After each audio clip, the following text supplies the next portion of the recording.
Joe, it's the Michael Jordan episode number 23, the Glass of Joe podcast. Big episode this week. We got Morgan Cox, long snapper for the Baltimore Ravens, joining us ahead of their monster showdown with the Steelers this weekend. Best rivalry in football, not even close. 100. Well, I'm not going to disagree with you Yeah. on that. We'll obviously get into trivia at the end, best bets at the end, and some college football.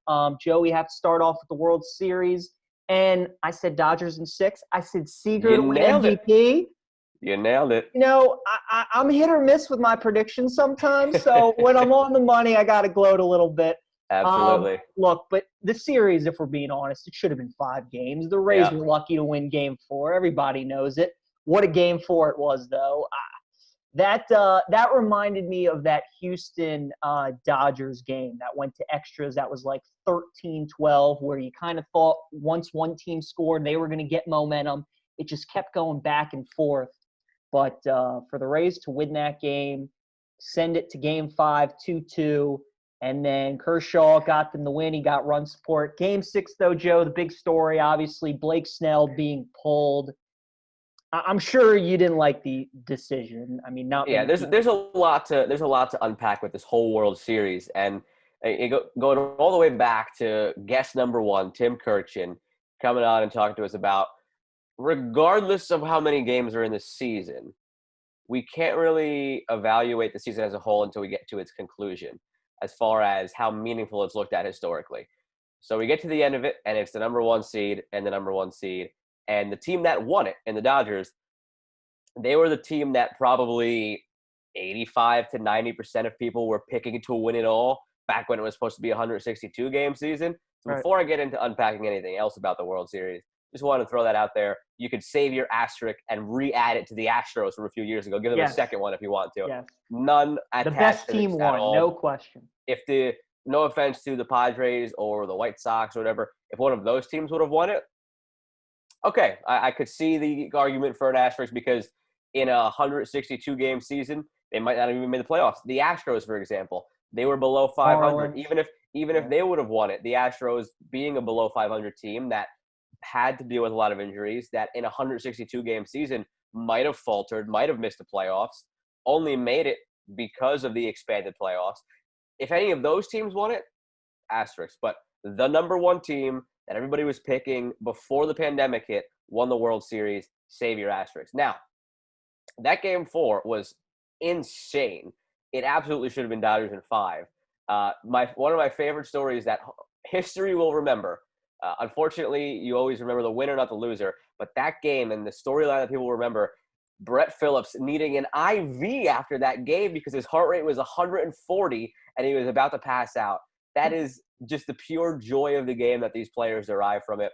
It was baseball in its purest form, that whole series, the smiles everywhere. I'm glad that bat flipping is becoming more commonplace and players are just having a good time out there. It was so fun to watch. It was great for the sport after so much bad. And then it ends with a big dark cloud over it. Yeah. After all of that, 2020 comes around full circle. And Justin Turner bombshell at the end. One of the most boneheaded things I think anybody has publicly done since the pandemic. This is way worse. This is way worse than what Rudy Gobert did. At that time, while it was stupid what Rudy Gobert did, touching all the microphones that obviously stopped the NBA season, while that was stupid, in March, we didn't really know what COVID really was still. We knew it was starting to become a bigger deal. We didn't know that it was this. And while what he did was asinine, I could see people having that ignorant mindset of, oh, this is dumb, I'm going to touch your microphones, ha, ha, ha. We're now 7 months into this. Over 200,000 people have died. Today we crossed the 9 million threshold of positive cases. Justin Turner tests positive. Wasn't a false positive. They confirmed it was a positive. And he went back out there. He went back out there after he was told to isolate. He took his mask off. He's taking pictures. He's kissing his fiance. I'm sorry, fiance, wife, girlfriend, whatever she is. He's kissing her, taking pictures. Hugging teammates, holding the trophy. I'll say this. Yeah. It's fine. The teammates, they're voluntarily there. They signed up for this. But I feel bad for all the families and friends that were out there, kids that were out there. There were pregnant wives out there. And the worst thing of all is Justin Turner is their player rep.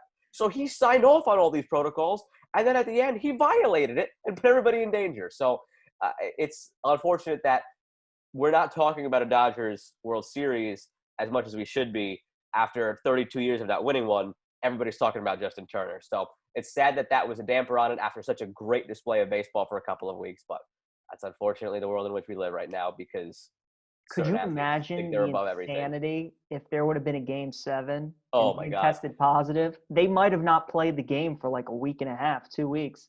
It would have been. Now that's something where, talk about asterisks, then you could have probably included one because, all right, you played 6 games, now you had a week off, and everybody's fully rested. You have full allotment of pitchers versus full allotment of pitchers. Yes. One game after. You know what? I honestly almost would have been in favor of, PJ, and I'm glad we never got to this point. I'm glad the Dodgers won. Play another mini series or something. I was just gonna say I would have been in favor of taking a 2-week pause and just playing a 5-game set. Yeah, I'm good with that. That's what I would have been fine with that. Right. Baseball would have been fine with that probably because it would have been a lot more TV money. Right. Just play another 5-game set. It's not like one team was 3-2 and had an advantage. In this hypothetical, it was 3-3 going to a Game 7, so everybody's on equal footing. Just do another 5-game set, but we never got there. No. And it was a great series. I was so happy to see Kershaw. I was so happy to see Kershaw. He was. I love Dave Roberts telling him, like, I'm so happy for you, man. That was, that was the Ovechkin moment for baseball. That was the Peyton Manning moment for football. Yep. Those guys have done everything except win the championship. And Kershaw, I mean, he's really the last guy. Pujols has his ring. I guess Miguel Cabrera doesn't have his. But there's one more. Not Cabrera.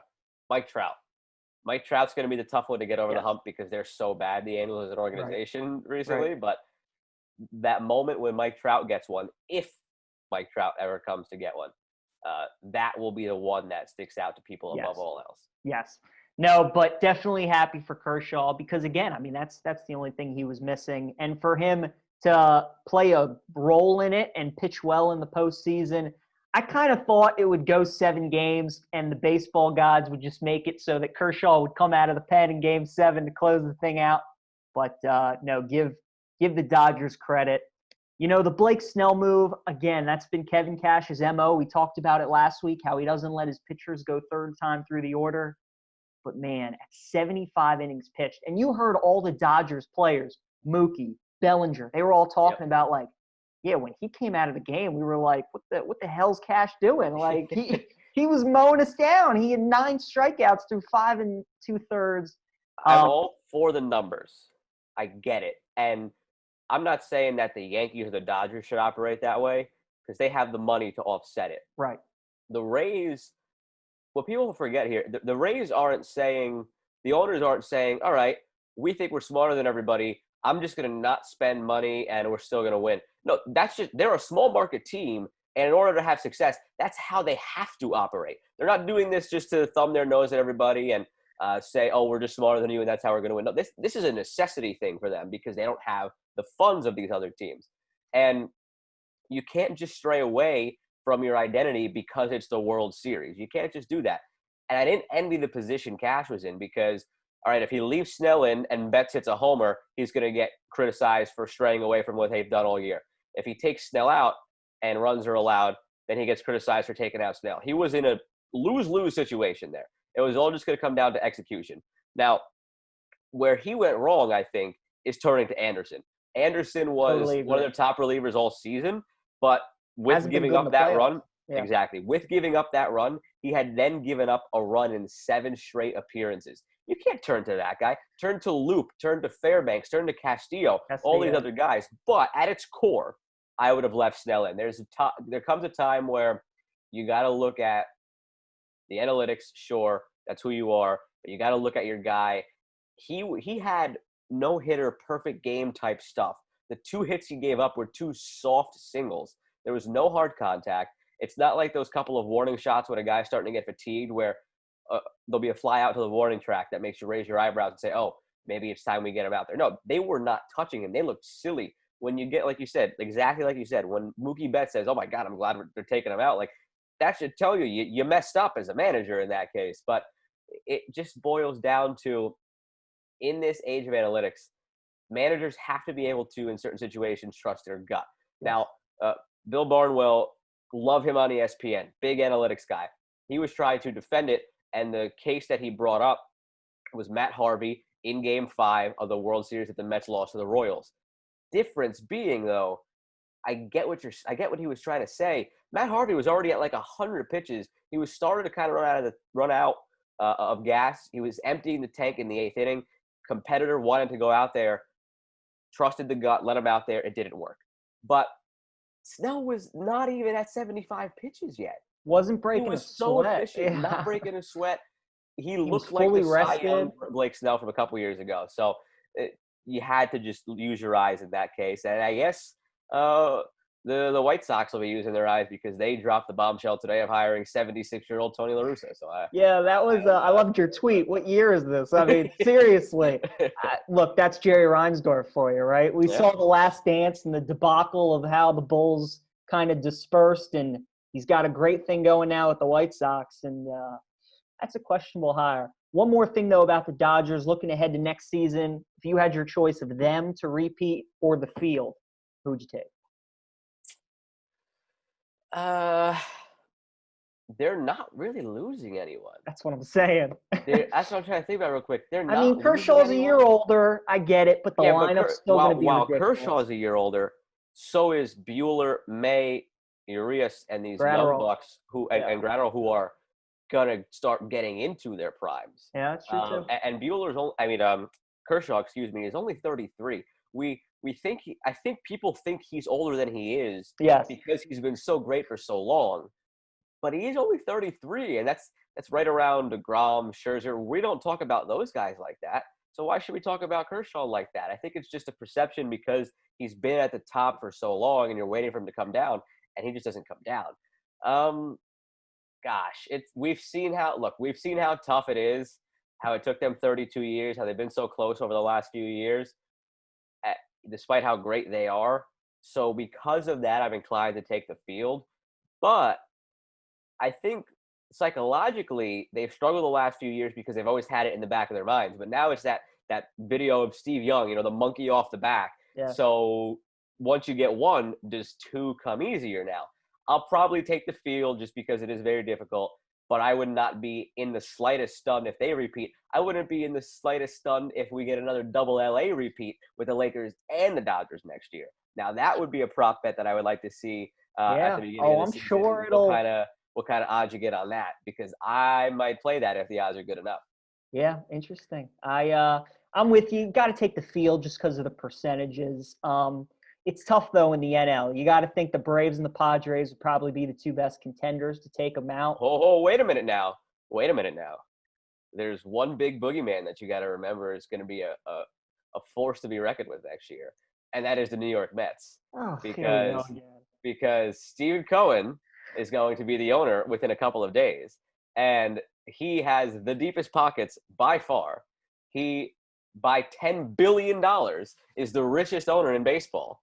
And he just wants to win. He's a Mets fan who wants to win.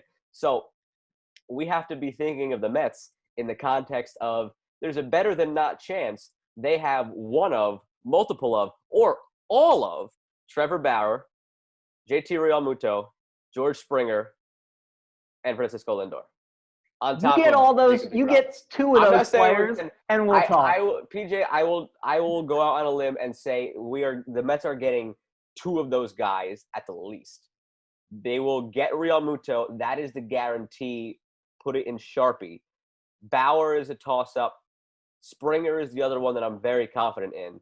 Lindor would have to be a trade. I don't know that they do that. That'd be a real splash. But of all those names, there will be New York Mets among that group, added to Pete Alonso, Jeff McNeil, Jacob deGrom, a returning from Tommy John Noah Syndergaard. Don't forget about the Mets. Just dropping that in there. Don't forget about the Mets. We'll see. But again, too, I mean, it would all look good on paper, but do you trust your manager? Do you trust Rojas? I don't think Rojas is going to be the manager. So I don't know if it's going to be A.J. Hinch or who it'll be, but they're going to go out. I think you can get a splashy managerial hire. I think they're going to go out and get the GM and baseball ops is kind of up in the air because Sandy Alderson's back in the fold, who is a really good executive. He's been executive of the year in the MLB. I don't know if they're going to pair him with somebody. he's good enough on his own. I would like for them to pair him with somebody younger who, I mean, Alderson is an old man now. Like, they got to pair him with somebody younger. Yeah. But I think they will have a new manager. I think it could honestly even be Carlos Beltran, because if we turn around and see that Cora gets his job back and Hinch gets a job back, there's no reason not to think that Carlos Beltran could also get his job back. So I don't look at it as Luis Rojas either. So it's going to be a totally new look Mets. I don't know when the odds will come out for the World Series. I think they're already out. If they're already accessible where you could sprinkle something on it. I'm not saying the Mets are going to win it. You know me. I'm the most pessimistic fan about my Jets, Mets, and Rangers. But now would be the time to do it if you have the thought that the Mets are going to spend wildly, which they probably could and will, because all the other owners that have been negatively impacted by the pandemic, Cohen hasn't seen his bottom line impacted because he hasn't been an owner yet. So he could come in and just play with monopoly money. And look, we don't always see teams like that succeed in their first seasons, but after he takes over and after those names start to fall into place, the odds are going to probably be cut in half. So if you have that thought, there's probably good value on the Mets right now. Definitely good value to get them. Yeah, we'll have to see what happens. It just stinks though that baseball's over, right? Get to the eighth inning of Game 6, and I'm like, this is it. Like, we really only got football now. We got the Masters in a couple weeks, but we only got college and the NFL now, kind of taking. I'm not going to complain about that because for a couple of months we had absolutely nothing. But 100%. But we were so spoiled. We were so spoiled by having everything, and now we only have football, and it's going to be a little bit different. But again, it's not. Of all the things to have only at once, football will be my pick to have only football going on. Like, I'd rather. I agree with certainly you. Prefer this time of year to the dead of August when it is only baseball, or to well, I guess there really isn't much time where that's it. It's only the only times where there's one going on is dead of summer when it's only baseball, or right around now when it's only football before the NHL and NBA really start to pick up. So, yeah. But, hey, we were spoiled for long enough, I guess.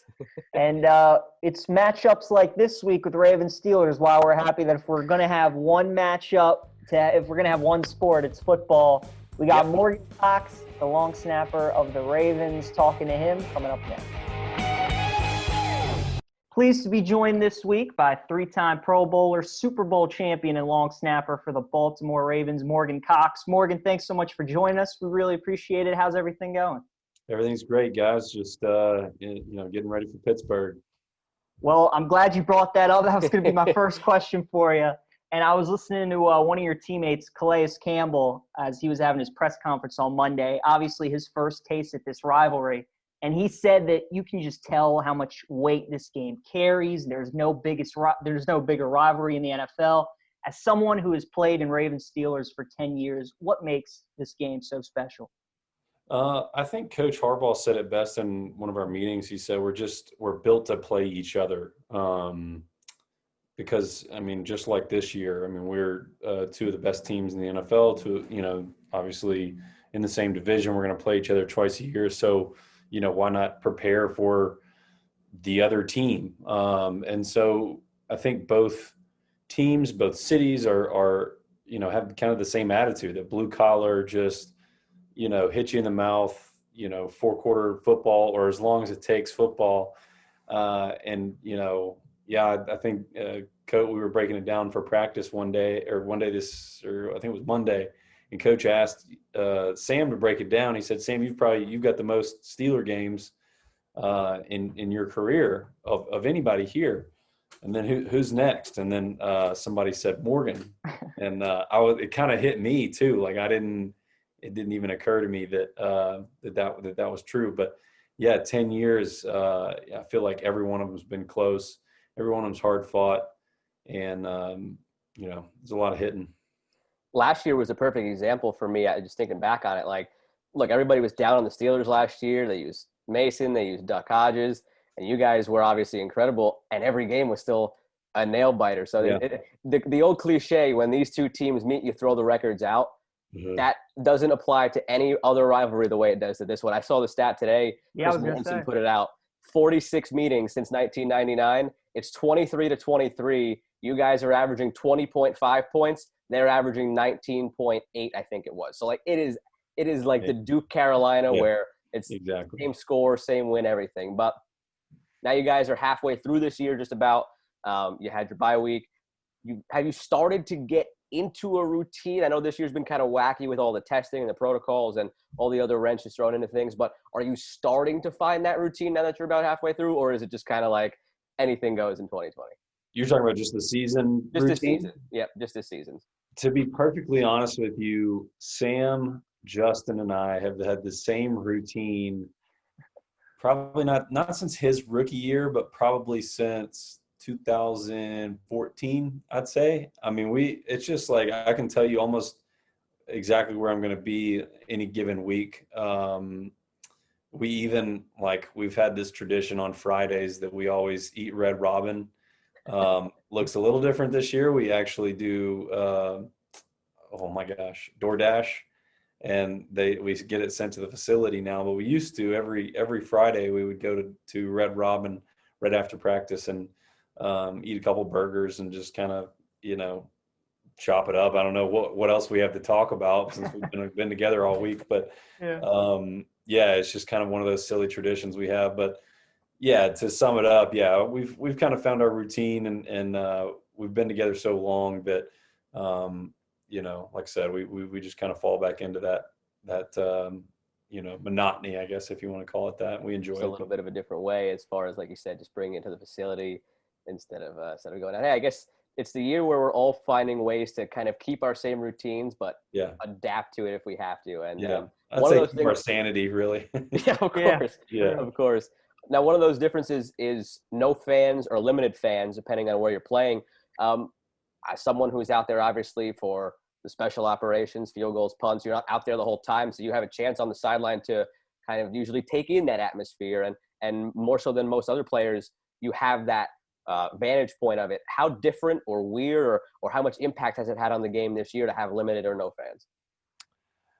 I would say it's definitely had an impact in terms of energy in the stadium. I think I can't remember who said it, but earlier in the season, kind of recognized that there are players that kind of feed off of the crowd's energy, and you kind of see who those guys are now because you don't have as many people in the stands, and so a big play happens or something. Just the flow of the game changes the way some players play. Now, it kind of also differentiates from the players that are kind of self-driven, self-energized, self-motivated, so to speak. But I think that's more for us that we try and stay within ourselves. We're probably really boring to watch. And Tucker always gets asked to do mic'd up, but he's always said no because he doesn't want anybody to hear our conversations on the sidelines. But we really try and remove ourselves from the game. So really, this has been pretty natural for us.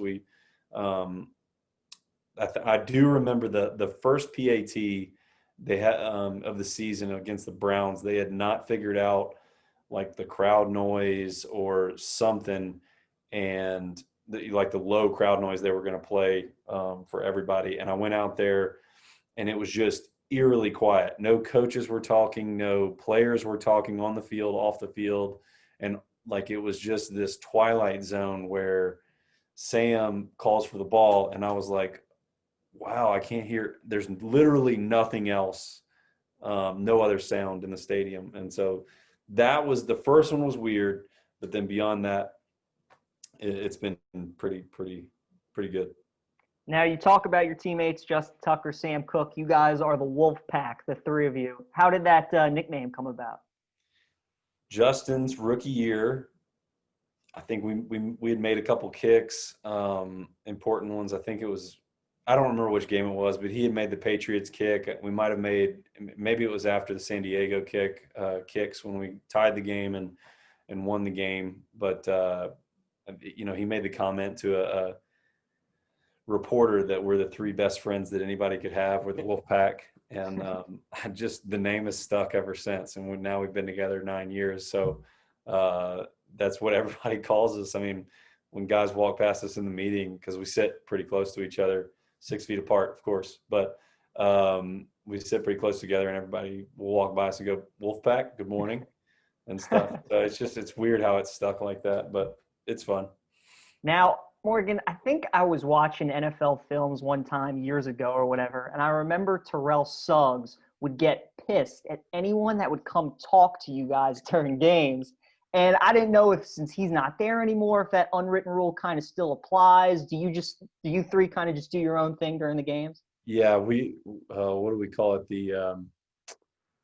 It's not our safe zone. It's not that. It's anyway, we've got our kicking net over off to the side where we go and warm up and stuff, but we go over there, and it's it's kind of our peaceful zone. There's, we have the normal camera guys, and some of the personnel walks through there and stuff, but generally everybody leaves us alone to do our thing.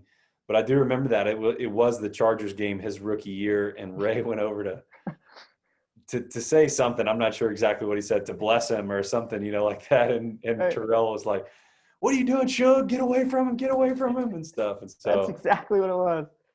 yeah, it was funny. But yeah, we usually just try and a lot of guys understand that, just kind of stay away and don't say much.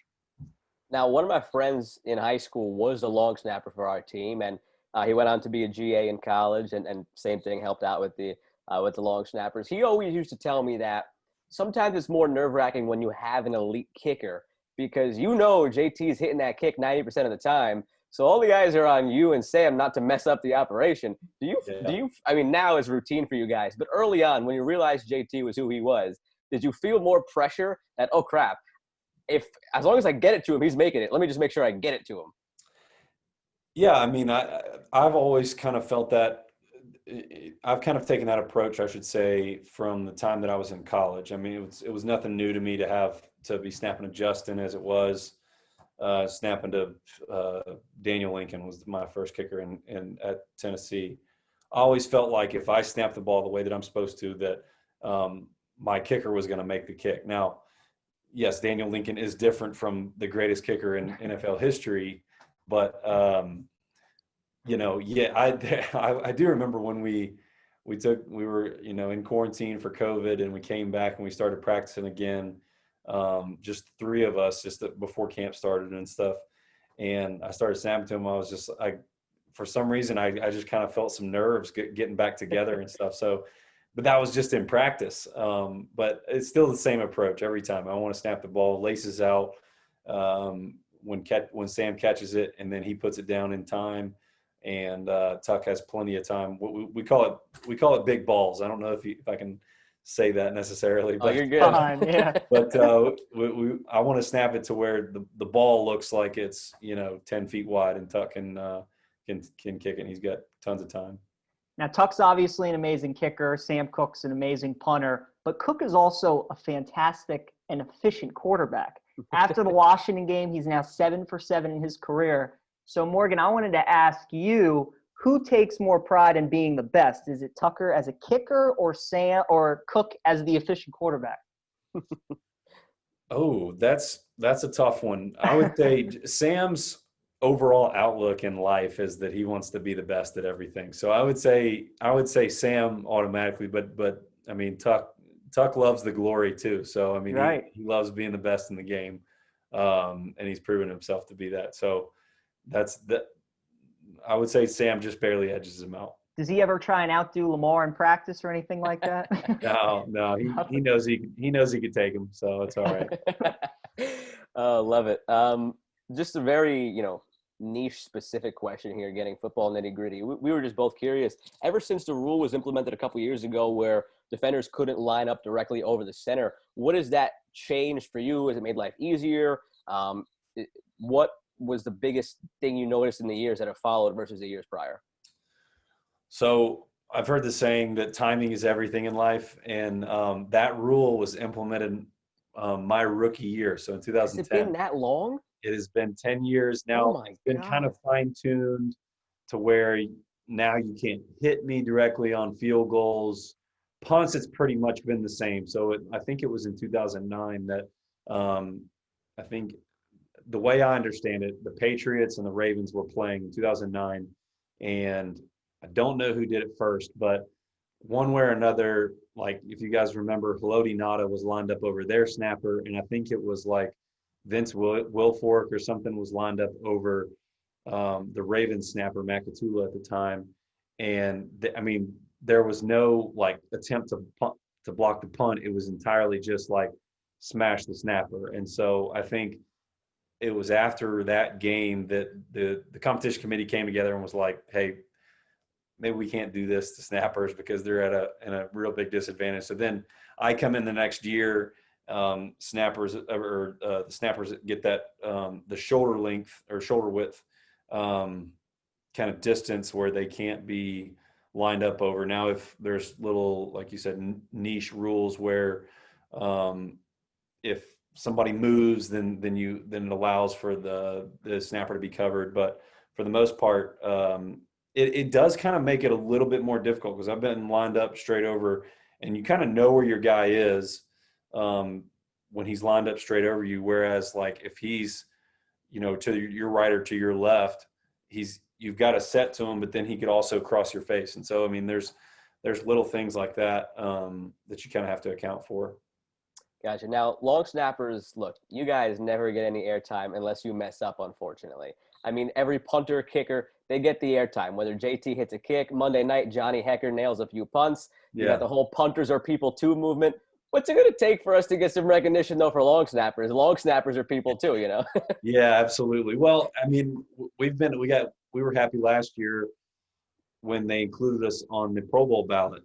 Last year, we actually got to the coaches and players got to vote on long snappers, and so that was the first year that we truly like elected a best long snapper that year. So it was pretty cool.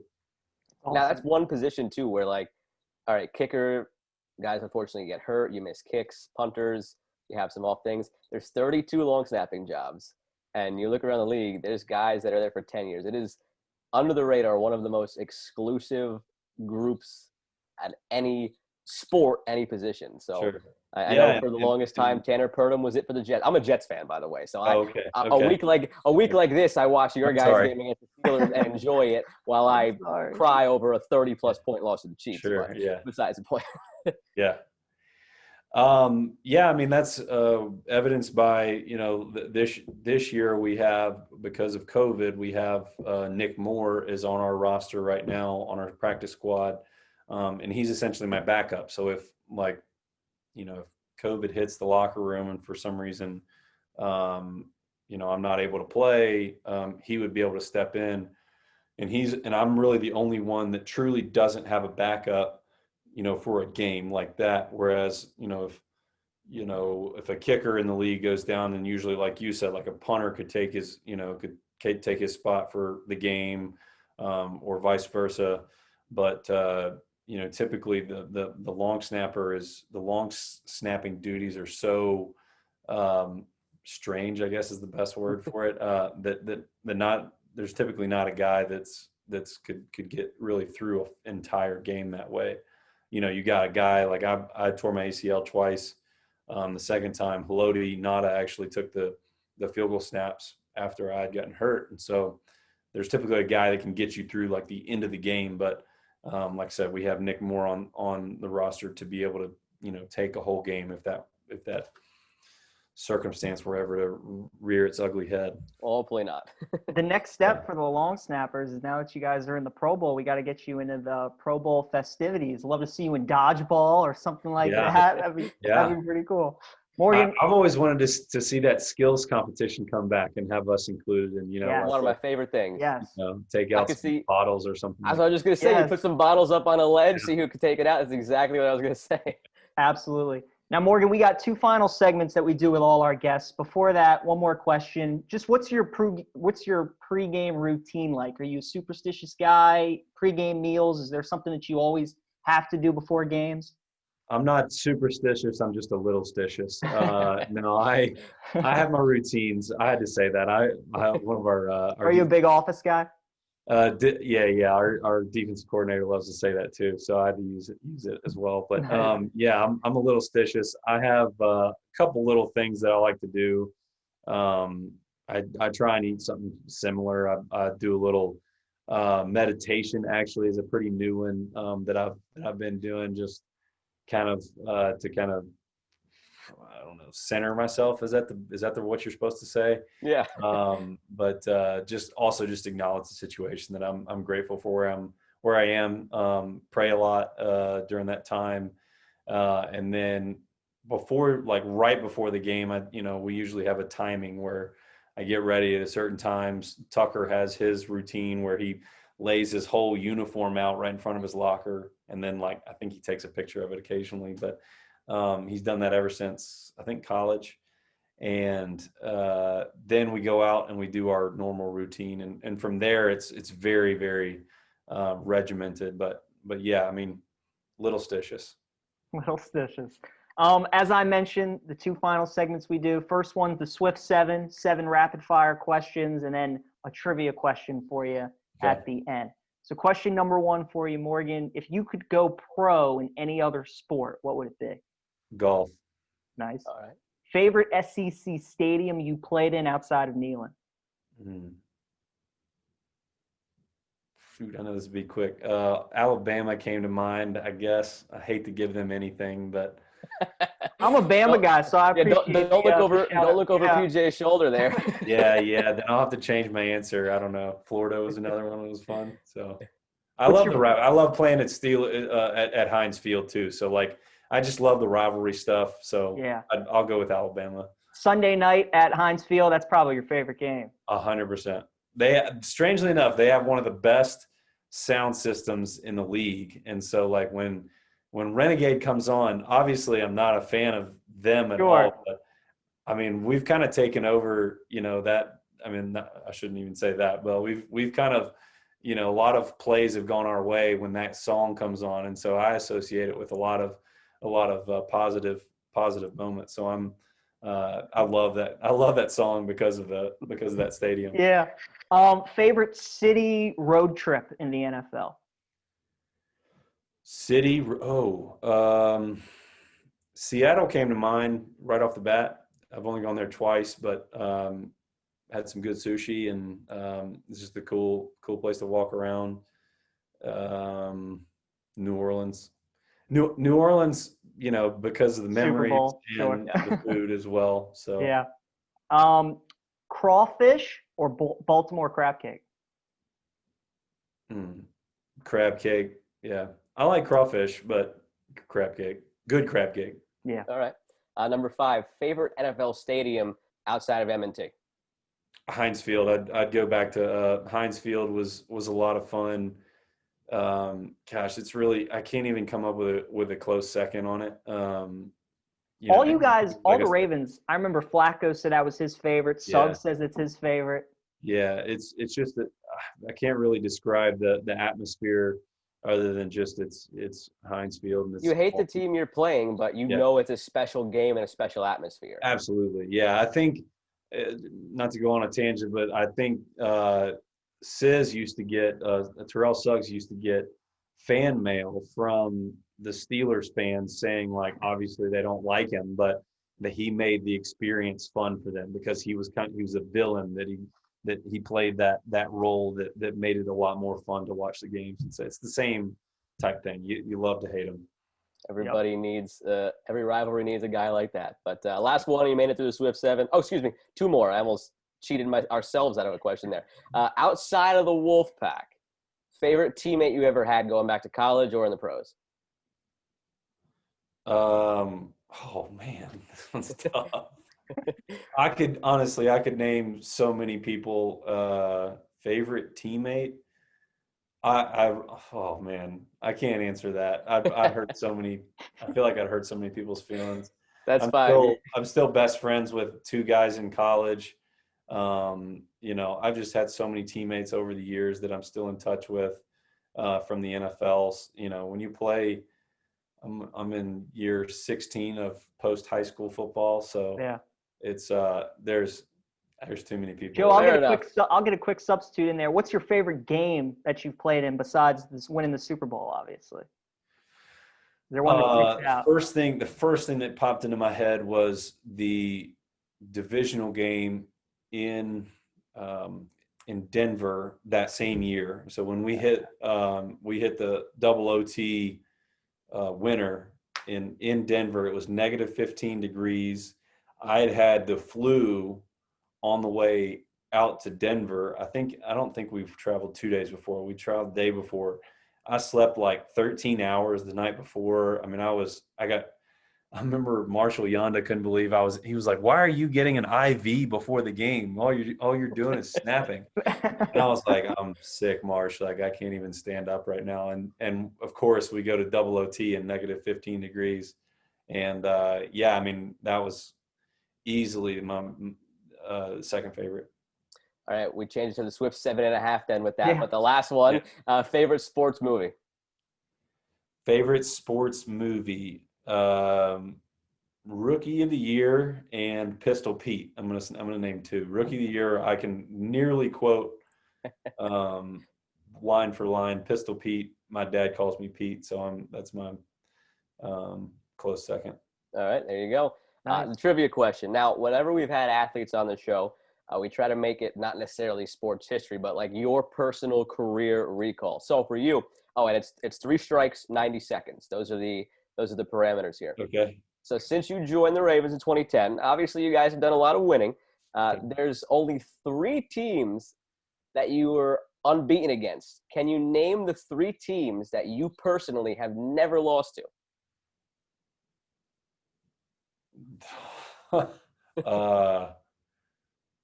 Shoot. Jets? Nope, not the Jets. I know we suck, but we've won a game. I believe you've only lost to them one time. So it was close.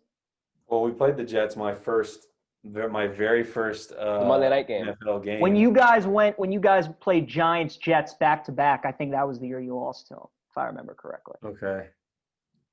In the whole of the NFL, I'll give you a hint. Think NFC, teams that you haven't played a ton. yeah, that's them what when you played them. I think we got beat by Seattle at home in whatever that was, 2015. So I don't think it was. You got 40 seconds left, so you got plenty of time. Okay. I got beat by Arizona. I can't think of anybody now. Rams? There you go. One of the teams Rams is won. one. Yep. 2 more. I think we've beaten the Bucks a lot. Bucks. There's One more. 2. One more. 20 seconds. Oh, there's no way I'm going to get this one. I lost to the Panthers. Not Atlanta. Gosh, honestly, I can't even. Think Thanksgiving. Like, who's always plays on Thanksgiving? Detroit? Detroit. Lions, All right, the man wearing the Ravens polo. Had to give my said guy you're a the last lifeline. one. Yeah. I guess that's Thanks. Yeah, I appreciate that. I should have gotten that. I should have gotten that one too. I don't know why I didn't think of them. The Lions game was. That was the Monday night game when Tuck drilled the 61-yarder. Yeah. So that was crazy.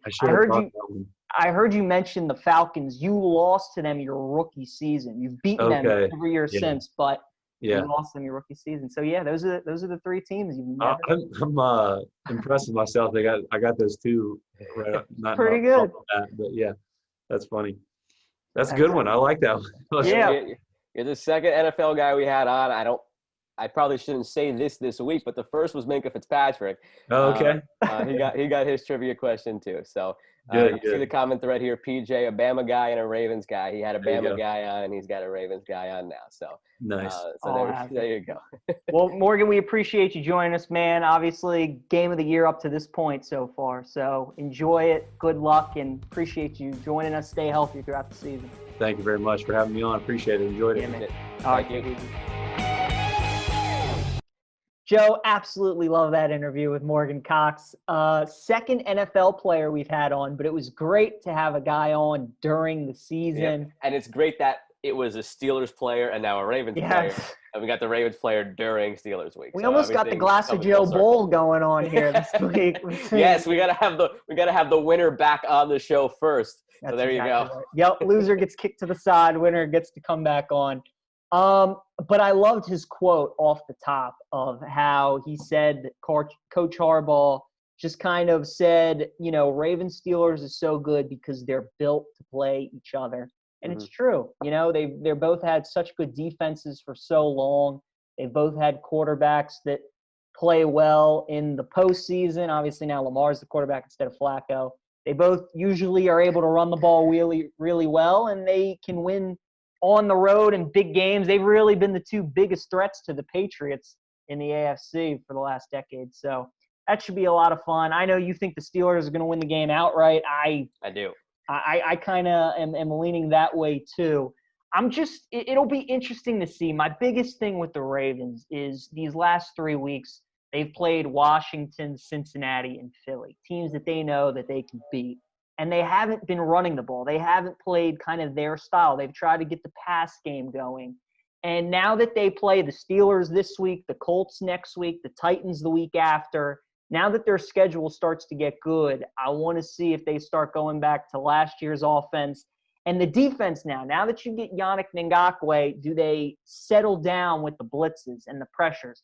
Because Big Ben is the best against the blitz so far this season. He's getting and Mahomes is second best. So that was absolutely a trade to guard against the Steelers and the Chiefs. You would think. And Ben's getting the ball out of his hands quicker than any other quarterback in football. They obviously have so many weapons on the outside with Juju, Claypool, Deontay Johnson. So that to me, the matchup between what the Ravens offense looks like and what their defense looks like, because if they try to throw Lamar 35, 40 times, they're going to lose. It's that plain and simple. So we'll see what happens. I think the Ravens need to roll on the tape of the Titans offense. I'm not saying they have to take anything from the Titans offense, but the Titans are also a team that like to get out in front, control the game with the run. But as we saw this past week when they played the Steelers in a close game, Gostkowski missed a field goal right at the buzzer. The Titans went down, and it's not the first time I've seen the Titans do this. They went down, happening against the Texans as well. But they don't change their identity. They stick with who they are. Yeah. Give it to Henry, play action. The Ravens, when they've gotten down, be it the Chiefs, be it in the postseason the last 2 years, when they get down, they change everything. They try to turn Lamar into Peyton Manning, and it doesn't work because Lamar's not Peyton Manning. Right. He is who he is, and he's great at who he is. But when they try to get away from that because they panic and look at the scoreboard, they're screwed. In the second half of that Chiefs game, they were, of course, helped by a couple of turnovers. But aside from that, they started at times to run the ball more, and that's what got them back into the game. But in the first half, they totally flipped the switch to pass only, and that's what hurt them. Got to run on the tape a little bit from the Titans, and I think there's a lot to be learned there about just sticking to your guns. And over the course of the game, if you trust your defense, which improved a lot by getting Ngakoue, things will even out. And as long as Morgan Cox is snapping the ball perfectly and you got JT in there, you can almost assume that this game's coming down to the wire again, almost as it always does with these teams. Last year, as good as the Ravens were, like I had mentioned before, as good as they were, it still came down to overtime the first time and then a close game the second time against Duck Hodges and Mason Rudolph. So it's always going to be tight with these two teams, and I'm excited for it. Well, that's the thing. They haven't played Ben yet. Like, since the Ravens have turned into the Ravens, Lamar has not played Ben. So that's the dynamic thing. That I wish this game were primetime. Well, Thanksgiving, they play primetime. They do. They do. Pittsburgh. I wish this one were primetime. You don't want Eagles and Cowboys primetime? That doesn't exist? Not at all. Okay. Not at all. I wish they would have flexed it. They have the ability to do it now. They have built in the rules. I forget which week it starts. I should have double checked that, but you've seen in the last couple of years they've changed the rules where they flex earlier and earlier now. They don't have to wait till the last couple of weeks. They could do it earlier if they see fit. I wish they would have done it this week, because if that game were Sunday night, man, instead of Eagles Cowboys with Ben DiNucci probably starting at quarterback, That would have been No, I'm incredible. with because this week that is so far and beyond the best game on the docket, and Yeah. you got a lot of interesting storylines too at 1 o'clock. Obviously, I want to see Tua's first start, and Yeah. I'm not going to be able to watch as much of that as I'd like to. I would have even been okay with it being a 4 o'clock game. The problem with 1 o'clock is 1 o'clock is where 80% of the games are every week. So it gets lost in the shuffle. There's so much else going on. At 4 o'clock, there's only 3 games going on again this week. So, or 2 games. 3 games. Sorry, 3 games going on at 4 o'clock this week. So What are the games? What are the 4 o'clock games? the 4 o'clock games are, maybe it is 2. It's Bears Saints. It's Niners Seahawks. I thought there was a third. I could be wrong, I guess. Why is it only showing 2? I could have sworn there was 3. Let me double check here. I was looking at. I had the. Is Jets Chiefs at 4, or that's 1? I don't care. I had my odds site up to be prepared for best bets, and that's what I was looking at. So I wonder if there's a 4 o'clock game that's off the board for some reason. Because Did you catch when there were 3 games? Did you catch when you told Morgan that you were a Jets fan? He went, "I'm sorry." He said, "I'm sorry." Yeah, no, I appreciate his condolences. That was a great.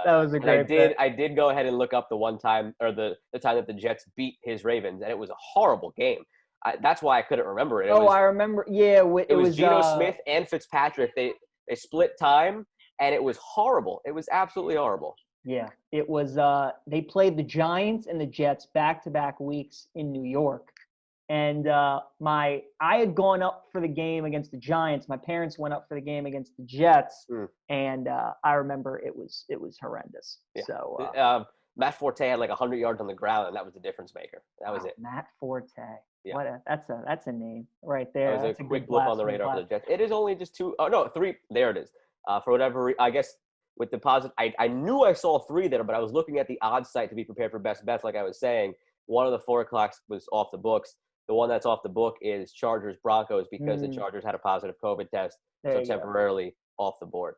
That's why. Okay, I was sitting here looking, and I'm like, I know there's 3. I wish they could have just moved Steelers Ravens back 3 hours, but there's your answer. There are 3. Okay. So that's the marquee game of the NFL slate. College football, Ohio State, Penn State, still the marquee game. Yes. Obviously, it hurts that Penn State lost to Indiana last week, but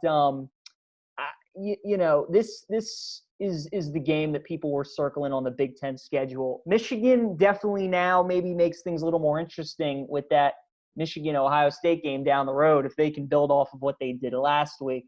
But Penn State definitely heading into the season we thought was the biggest challenger against the Buckeyes. Joe, do you think that they'll give Ohio State any problems this week? It hurts, obviously, that there won't be 105,000 people in Happy Valley. But do you still think that Penn State can give them a game? I don't know. I mean, was Penn State what we saw last week Penn State? Or was it a team that fell victim to a trap game to start the year with already a quick look ahead to the Ohio State game against a better than advertised Indiana team who happened to also play a perfect game? Which is it? I don't know that we will really figure that out until the second quarter, honestly, of that game. Ohio State looked incredible. Their run game needs some work. It's going to take some getting used to. They looked fine, but it's obviously not J.K. Dobbins. So they need to work on that a little bit.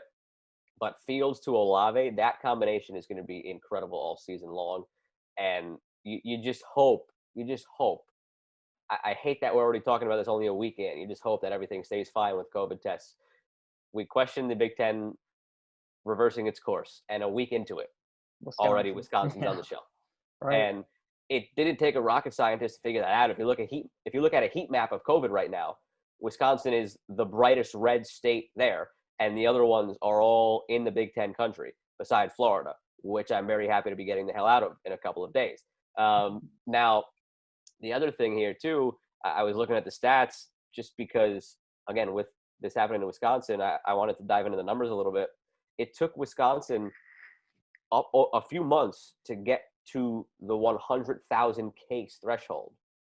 It took them a couple of weeks to get to the 200,000 case threshold. Wow. So it is boomed over there, and you hate to see it. I hope everybody's all right, players, coaches.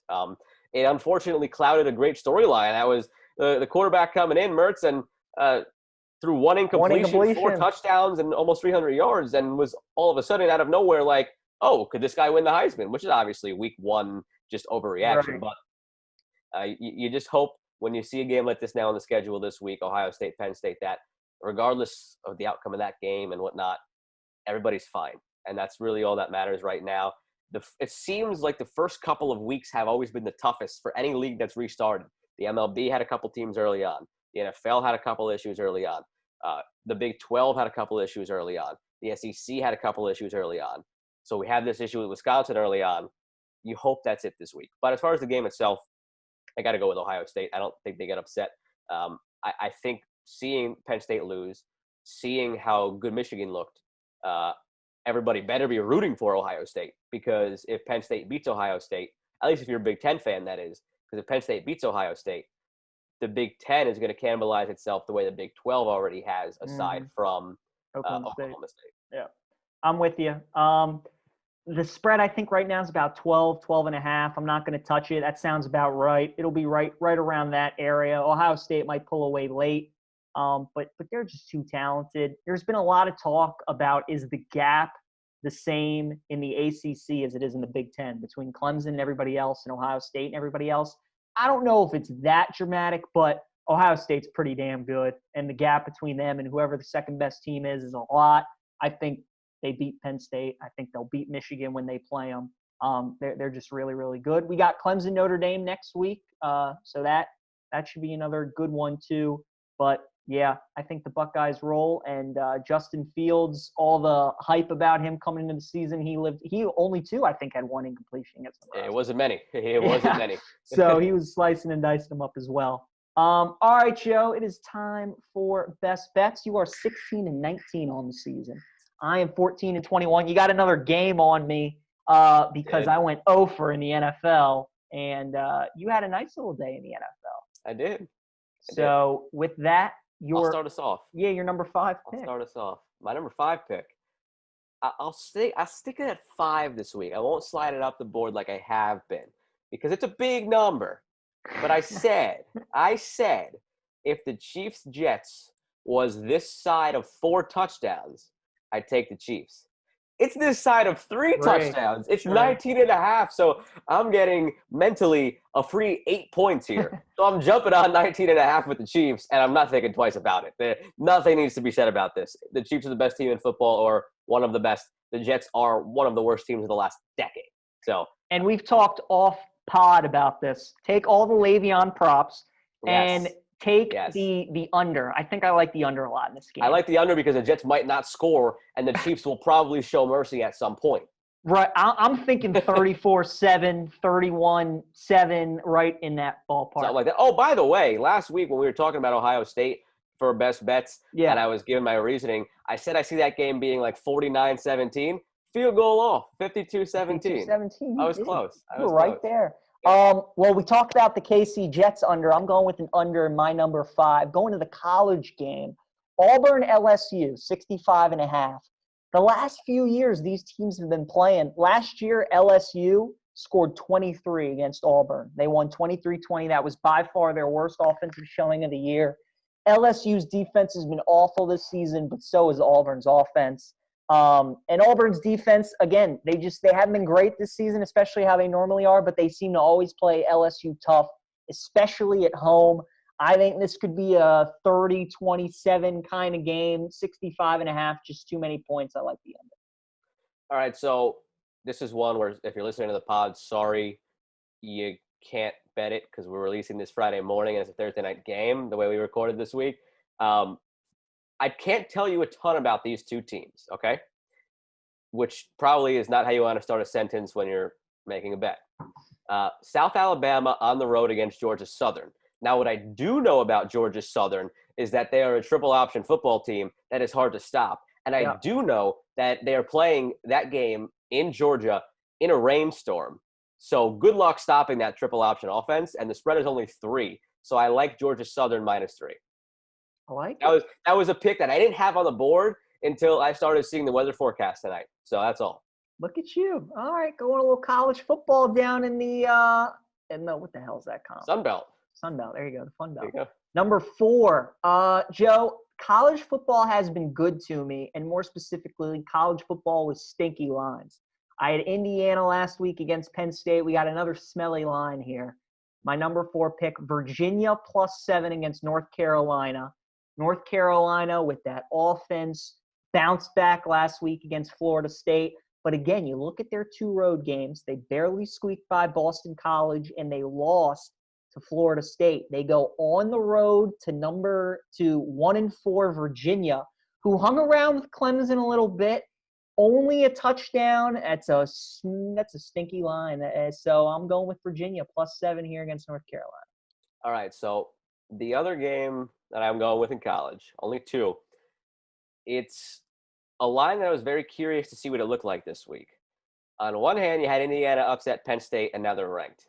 On the other hand, you had Rutgers look like Greg Schiano of old Rutgers, not little old Rutgers of the last couple of years. Rutgers is home. For Indiana, it's a sandwich game. They're against Michigan next week. Just beat Penn State against Michigan next week. So it's a big spot for a letdown for Indiana. This line started at 13.5. It's moved all the way to 11. So I'm going to follow that line movement, and I'm going to ride with Rutgers at home. I don't think they'll win outright. I think they'll keep it to single digits. There's just something about when a team gets that number next to their name after not having it there, where they're due for a little bit of a letdown in and of itself. But you couple that with the fact that it was an emotionally charged overtime win at home against Penn State, and then you have another ranked opponent in Michigan coming this week with Rutgers, who's not as bad as they've been in the past, in the middle. I like Rutgers to cover 11 points. All right, I like that pick. Number 3, I'm going to the NFL. I got Indianapolis -2.5 this week against the Lions. I love the number 2.5. Colts win by a field goal. You're a winner. I like that they're coming off a bye. They get a week to reload. The Lions obviously coming off that thrilling last second win against Atlanta, and Atlanta just continues to be impressive in the ways that they find ways to lose games. But I do like Indianapolis. I think they're the better team. I like them on the road because they can run the football and they play good defense. And I just think they're a better coach team. Obviously, Frank Reich, Matt Patricia. Lions will just make dumb mistakes. The Colts will be the smarter team, and they'll win by at least a field goal. All right, now I'm going back to the NFL. It's where I've done my best. It's where you've done your worst. So you should probably start staying away from that. I've been much better in college, yeah. I mean, you've been significantly better in college right now. I like teams that are coming off of a loss. The Seahawks are coming off of a loss that they shouldn't have lost. The Niners, they've had a couple of nice performances, but I still think they are not – I don't think middle-of-the-road team is the way to put it. They're not elite like they were last year. They're not middle of the road. They're probably in that 10-6 area. They've looked better than that the last couple of weeks. They beat a Rams team, though, in that span that is clearly not what everybody thinks they are. And while they have 5 wins, their 5 wins have come against all 4 NFC East teams and the Bears. And then they beat the Patriots last week, the Niners, who are horrible. Now we finally see. So this Niners team, like the Rams, have beaten up on the teams that aren't really great. And they went actually and lost to the Eagles, and they've had their struggles. So I think they're closer to that middle ground than they are the team that looked great the last couple of weeks. And the Seahawks at home in a huge divisional game. It's always close when these teams play. 3 points. I could totally see this being one of those classic Niners-Seahawks games where it's a 2-point win for the Seahawks. But I'll trust that at worst I'm getting a push with Seahawks -3 coming off of a loss. They're going to be pissed off at that loss because, they had that game in hand and just blew it. So I like the Seahawks -3. My number 2, you just talked about them a moment ago, how horrible they are, but I'm rolling with them. Patriots +4. I just refuse to believe that Bill Belichick is going to get embarrassed again. They had a horrible performance against Denver. They got blown off. His worst home loss as a coach of the Patriots against San Francisco last week. But here we go. He gets into his comfort zone, a divisional opponent trying to overtake the Patriots. Joe, this is a must-win. They're desperate. They have to win this game against Buffalo. I'm getting a great number at 4, so even if they lose, I think it'll be close. And again, what have the Bills done the past couple weeks to really impress anybody? They got blown out by the Titans. They lost Kansas City at home, and they couldn't score a touchdown on the Jets. So the Bills have really been struggling. The Patriots have struggled stopping the run, and that is the thing that the Bills just can't do this season. They can't run the football. Josh Allen has really cooled off ever since that hot start to start the year. So I like New England +4 on the road at Buffalo. All right, number one this week. I don't like hooks. It's got a hook. It scares me, but I'm still going with it. I like the Rams -3.5 on the road against the Dolphins. It's not something that really – how do I put it? It's not something that I would pick in a normal year, because in a normal year, this game is one of those that the Rams would maybe take for granted, middle of their schedule, right? But looking around the NFC West, everybody is 500 or better. So they can't take any game lightly. They have to take every game like it's a Super Bowl. East Coast against a team that's middle of the road or below average, that's one of those where they might take the day off. So I think you're throwing that out of the equation. I don't think you have that East Coast against a lesser opponent let down. First thing. Second thing, Tua starting for the first time in about a year in live action. That's going to be tough. I think he's a stud. He's going to be a star. I love Tua. I think it'll take him a game or two to get his feet wet. And you're asking him to go out there, throw it into the fire against that defensive line, staring at Aaron Donald for 60 minutes. That's a tough order to sell on your rookie quarterback. The other thing here, the boost that a team traditionally gets from going to a rookie potential future star quarterback is negated, in my opinion, because look at who he's replacing. He is replacing Ryan Fitzpatrick, who's been playing really well and is the heart and soul of that team. So those, I think, cancel each other out. While you might have that push for having that rookie, you have a big letdown for seeing a guy like Ryan Fitzpatrick go to the sideline. So all those things considered, I thought this line was going to be around 5 or 6. It came out at 3. Now it's at 3.5. I don't like picking hooks, like I just said, but I will take the Rams minus the 3.5. I see this game ending up somewhere in the neighborhood of like 23-13, where the Dolphins really struggle to score, even though they're off a bye. I don't think the bye was really good for them here, because you just want Tua to get out there and play and start to get into a rhythm, and now he had to sit an extra week. And now with the bye, the Rams had an extra week to know that Tua was going to be the star, prepare for him. In a normal year, like I said, I might have taken the Dolphins in this game, but with all these different factors, I really think it's a safe pick to go with the Rams. God, I just hope he stays okay, having to Of face course. Aaron Donald. Of course. 16. I thought the same thing. Earlier this year, we saw Aaron Donald give a take Alex Smith with a piggyback ride. And that's after the man shattered his leg and almost lost his leg in his life. And I was holding my breath. And now Tua also almost lost his career with a leg injury. And I'm going to be sitting there holding my breath whenever Aaron Donald gets near him. Yeah, I'm with you. Joe, you mentioned you don't like picking 3.5 with the hook. I'm with you, but I'm doing the same thing. I'm going to college, though. I like West Virginia minus 3.5 against Kansas State. The last 13 times where an unranked team has been favored by 3.5 or more against a ranked team, 11-2 is the unranked team in those spots. Kansas State, yeah, they're 4-1. They still got a lot to play for in the Big 12, obviously. But they've been outgained in 4 of the 5 games that they've played this season. So while the record looks good on the field, they haven't been great. Vegas obviously sees that catching up with them this week. I got to trust the wise guys, the bookmakers, that they know what they're doing. So I'm rolling with West Virginia minus 3.5. All right. Well, there you have it. My 5 Chiefs minus 19.5. Thursday night action, Georgia Southern minus 3. State and College, Rutgers plus 11. Back to the pros, we went with number 1 as the Rams minus 3.5, and number 2, the Seahawks minus 3. Yep. I got Auburn LSU under as my 5. Virginia plus 7 against North Carolina is my 4. Colts minus 2.5. Patriots plus 4. And then take me home, country roads. West Virginia minus 3.5. Now, before we go to trivia, one that I wanted to throw out there as well, it's a little bonus. Forecast right now in Cleveland for Sunday kickoff, 28-mile-an-hour winds and heavy rains. The total is 51. that forecast holds as we get into the next day or two, obviously the weather changes all the time. Yeah. That forecast holds in the next day or two, that under 51 in a monsoon with almost 30-mile-an-hour winds might be something to look at.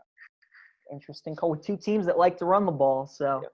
that's definitely a good thought. Joe, we are tied in trivia at 9.5 apiece. Yeah, we both got it right last week. So we do. coming in I like strong. my question for you this week. I know you like your question for me this week. I believe I gave you my question first last week. I could be wrong. You did. That. Okay. You did. So if you want, you can give me my question first. I will give you your question. I really liked it. I saw it on a broadcast last week. Quarterback pass catching duos. Mm-hmm. The top 4 touchdown totals. That's your question. Quarterback pass catcher duos. Who are the top 4 most all touchdowns time? combined all time? All time. Okay. Quarterback, wide receiver. So we got Montana Rice. Incorrect. Really? And it's quarterback pass catcher, not quarterback receiver. Quarterback pass catcher. Okay. But already strike 1. Rivers and Gates. That is one of them. Okay. Manning and Marvin Harrison. That is another one of them. Okay. Let's see. We got Jim Kelly and Andre Reed. We got 30 Eli. seconds gone. Got a minute left. Eli had a lot of different targets. Ben threw a lot to Hines Ward, Antonio Holmes, Antonio Brown. Let's see. It's got to be Aikman, Michael Irvin. Incorrect. 2 strikes. Could be Jim Kelly and Andre Reed. Let me think if there are some others. Got 30 seconds left. Man. Yeah, Breeze, Jimmy Graham wouldn't have enough. Michael Thomas wouldn't have enough. Aaron Rodgers, I don't think it'd be Jennings or 15 Adams. seconds. The driver. All right, I'll do Jim Kelly and Andre Reed. Incorrect. I saw this on a Tampa Bay Buccaneers broadcast. Brady Gronk is one of the ones you're missing. And you were close. You were really close on the 4th. You said Montana Rice. It's Steve Young Rice. You're on the right path. Young Rice was a part of it. Brady Gronk was, I was thinking Brady Randy Moss. I wasn't thinking Gronk, but I knew he wouldn't have enough for. The numbers on that are 114 for Manning Harrison, 92 for Young Rice, 92 for Brady Gronk, and 90 for Rivers Gates. Gotcha. All right, nice. Yeah, that was a good one. I like that. All right, mine for you is football as well. It's going along the line of Ravens Steelers this week. So there are 7 current NFL coaches that have been tenured with their teams since 2014. 7 coaches that have been there for at least 6 years. Correct. Okay. Tomlin and Harbaugh are obviously 2 of those. Tomlin's 3rd. He got hired in 2007. Harbaugh's 4th. He got hired in 2008. Can you give me the other 5 longest tenured head coaches with their 2014. teams? All right, gotcha. Joe, go for it. Bill Belichick is one of them. There's nobody else in the AFC East. In the NFC East, nobody has been there since. Peterson. He might have been a 14 higher. Peterson? Not Peterson. No. All right, 1 strike. He was 15. He was close. Okay. Yeah. Not Washington. Not Atlanta. Not Carolina. Not the Bucks. Sean Payton. Payton. There you go. Okay, so I got 3 more. Yep. 3 more. Reed. Yep. Andy Reid. Andy Reid since 2013. Okay. All right. Out west, there is nobody else. In the north, besides the Ravens and Steelers, there's nobody else. Then in the NFC North, 45 seconds left. Has Zimmer been there that long? Zimmer? Yes. Zimmer. Okay. So I need 1 more? Yeah. Zimmer was the toughie. Not there. Not in there. Pete Carroll. Well done. Yep. Correct. See, the thing here is when you give me NFL ones like this, and this is where I come in strong. Go through the divisions. I can go through the divisions like that because it's one of those like quick things that it's like the alphabet for me. Like I can get through every division in just a second each division. Like so that's what gives me the advantage. I think that's like the 3rd or 4th title that you give me one like that. I think one of them I got it wrong. But the one time when you asked me that one question that gave me my half point that I thought was too hard, but then I just started going through the divisions and I got it right. That was one of them. Oh, And yeah, then, yeah. And then It was two that some made Jets the air. question or It was some something, Jets yeah. question. So It's funny. When I came up with the question, I didn't really think about that you'd go through the divisions. I just kind of thought you'd think of like what coaches have been there the longest. But that was good. Zimmer was the toughie because I knew you'd get the top four: Belichick, Peyton, Carroll, Reed. But Zimmer was the one I was not sure. But well done, got Zimmer. There we go. 10.5. 9.5, back in the lead. Joe Back in has the lead. retaken. He's made quite the comeback. 10.5. Well done. So 23 episodes, 10.5. I mean, you're about halfway. Almost Not there. bad. We said that as long as we're batting like 300, that's a good MLB average. I'm almost at 50 now. I'm almost at 50%. Hey, 300, you make the Hall of Fame. So there you go. There you go. Now we probably are taking a bye week for listeners, just so you know. Probably taking a bye week. We've done 23 in a row. I'm moving back out of Florida because our season's over down here, and it's the off season. I'm going back home, and I'm driving on Sunday and Monday, and Lord knows we're going to have a very interesting Tuesday and Wednesday next week where this podcast is the furthest thing from probably everyone's mind. Yeah. So, of course, I'm talking about the NFL trade deadline, Exactly. But we're probably taking a bye week next week. We'll gauge things out maybe on Thursday where the two of us might hop on for something quick. But in all likelihood, it'll be a bye week after 23 weeks. So just wanted to put that out there so people know. It was bound to happen where we just had a week where it couldn't match up, where we were too busy. And this is looking like – and look, this is episode 23. Jordan had to take a break, didn't he? Exactly. There you go. It's kind of perfect that this is the break episode. He had to. And you know what? We'll see. We won't come back. When we come back, we'll still be counting from 23. We won't go to 45 like Jordan did. We won't be here with episode 45. But we got to take a break at some point. It's looking like this week. If we get it, it's a bonus surprise for you. We'll definitely still have our picks tweeted out because I got to continue widening the gap there now with PJ in addition to the trivia. But easy. Yeah, easy. I'm just going to – if I go 0 for 2 in the NFL this week, just expect 5 college next week. And I'm just done with the NFL. But 23 in a row. We'll see if we get in an episode next week. Highly unlikely, but we'll see. And then we'll reload and try and get some great guests for the month of November. Last episode of October. Any big Halloween plans at all? Well, you're absolutely not. I got my last day. I got my last day of work on Halloween. Don't know what Halloween's gonna look like in a pandemic anyway. And then I'm driving. So, what was your favorite Halloween costume that you had as a kid? Ooh, good question. So I think the one that everybody loves the most, looking back at my old pictures, it's on my Instagram somewhere. It's when I was Woody, when I was like 3. It's got to be the cutest costume that I ever had. That's solid, yeah. And then beyond that, I wasn't the most creative. I've just never been the biggest of the Halloween people. I think that's the one. I don't think anything really comes close to that. I think that was the best one that I ever had. My mom is so good at like creating costumes. My brother is way more creative than I was. Like he was Marty McFly and he got a hoverboard and all that. He was a Rubik's Cube like one year. So, me, I mean, I've gone as like a Ravens player like 5 years. I've done stuff like that too. I went as a Jets fan. Right. I took the easy way out and just put a jersey on, which isn't really a costume. The best all-time costume I've ever seen was on Twitter, where it was a DMV employee that was the sloth from the sloth. Zootopia. I saw that from Zootopia. That was great. Goodness, that was great. That's one of those you see that and you're like genius. Like you can't. Anything situational and topical like that at work, always great. Always fantastic. Great. Candy corn or no? Oh, hate candy corn. I'm a big candy corn guy. Oh, I like candy corn. It's got to be good though. It can't be like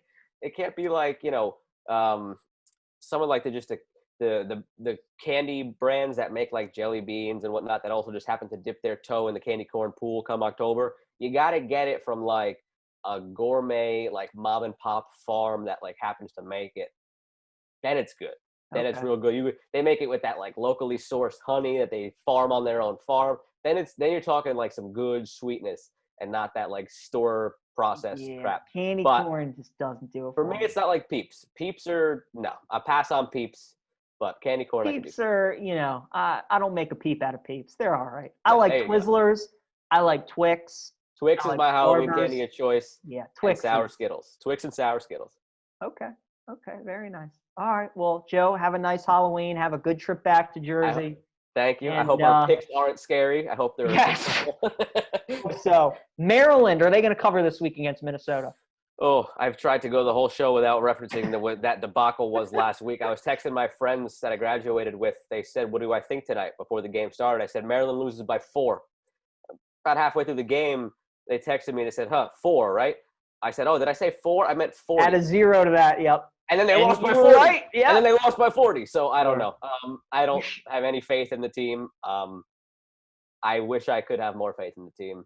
And Minnesota's coming off of a loss, which angers them. Oh yeah. Maryland will lose. Will they cover 3 touchdowns? Also probably not. But I don't know. I'll just watch it and hope. That's all. Yep. All right, Joe. Enjoy the football tonight. Good luck on your Georgia Southern pick. Panthers, Falcons. Who you like, real quick? Ooh, I like the Panthers. You like the Panthers? Okay, I like the Falcons. Under as well. Panthers under. Okay. Another one where with the weather, 15-mile-an-hour winds, Yeah. rain, and the field is damp from the Hurricane Zeta that already passed through there today. So True. another weather-induced under, I think, in this game. And they combined for 39 when they played earlier this year. Totals 51 tonight. There you go. Nice little nugget to end the show. Thanks again to Morgan Cox for joining us. Hope he's a winner this week. The Ravens can improve to 6-1. Sprinkle a little Steelers money line. Yeah, that's probably the right side. For Joe Malf, I'm PJ Glasser, and we'll see you when we see you for episode 24.